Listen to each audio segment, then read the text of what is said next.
Kan itulah sebetulnya untuk esensinya di sana, hasil semua ininya. Kemudian bedawang nale ini juga kan makhluk mitologi, gempa bumi. Itu kita masukkan di sini sebetulnya. Selain untuk membentuk kerangka, elemen kardus hampir digunakan seutuhnya terutama pada modul fauna.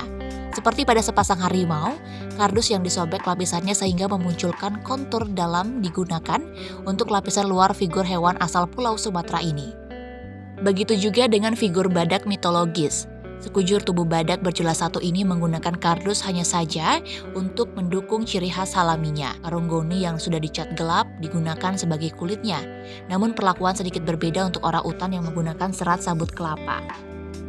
Pasak mengungkapkan SD Dharma Gargita sama sekali tidak menggunakan terakota clay untuk membentuk anatomi.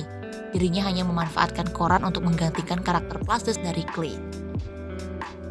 Selain bahan alami tersebut, ada pula satu kresek merah besar cangkang telur yang digunakan untuk tekstur perut bedawang, 6 karung goni untuk kulit badak, 1 renceng sabut kelapa, dan 15 kg kulit kayu tua untuk tekstur bagian bawah panggung penyangga modul fauna. Bahan-bahan ini dikatakan Pasak sangat minim diperoleh dengan cara dibeli. Sebagian besar dicari dari bekas produksi bisnis tertentu di seputaran Banjar Suweng, Batan, Kendal. Nah, jadi full kardus. Jadi yang bagian yang di sebelah, yang di belakang ini yang macan. Kemudian nanti ada orang utan. Kemudian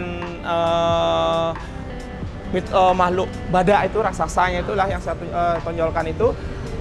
Kardus yang saya buat itu bukan hanya ditempel sebagai finishing, tapi dia juga masuk ke dalam kerangka dasar dia. Jadi modelnya di kolase dia atau di instalasi dia, bahwa kekuatan kardus itu kuat.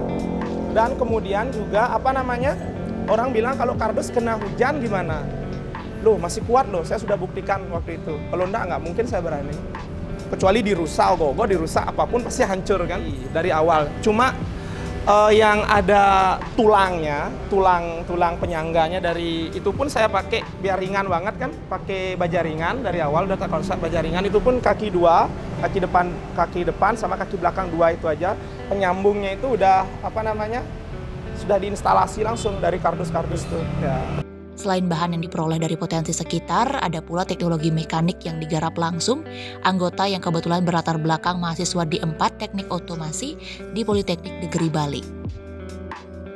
Ada beberapa gerakan di dalam ogoh-ogoh ini, yang mana yang gerakan utama itu adalah gerakan naik turun dari ogoh-ogoh, yang mana kita berdasarkan konsep yang diberikan oleh arsitek itu sendiri.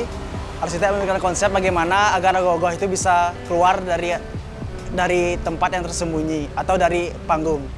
Jadi kita membuatnya menggunakan mesin winch atau biasa kita kenal dengan derek mobil. Jadi mesin winch ini memiliki spesifikasi dengan kemampuan 4.500 atau setara dengan 4,5 ton, yang mana berat bersihnya itu bisa sampai 2 ton. Lalu ada juga mesin di kura-kura. Jadi kura-kura ini memiliki mesin dengan dual aksis atau 2 tipe gerakan. Gerakan yang pertama itu adalah gerakan keluar, lalu untuk gerakan yang kedua itu adalah gerakan memutar. Jadi kura-kura itu sendiri kakinya dan kepala itu akan bergerak keluar terlebih dahulu, satu gerakan, lalu gerakan yang kedua itu adalah gerakan memutar. Jadi seperti gerakan berjalan. Lalu untuk gerakan yang ketiga itu ada di gerakan panggung sendiri. Jadi dari arsitek panggung itu juga tersendiri memiliki konsep agar panggung itu dapat bergerak. Jadi di sini menggunakan mesin aktuator linear untuk menggerakkan atau menaikkan dan menurunkan panggung itu sendiri. Jadi kurang lebih ketiga gerakan tersebut diintegrasikan dengan sebuah aplikasi yang mana menggunakan konsep Internet of Things.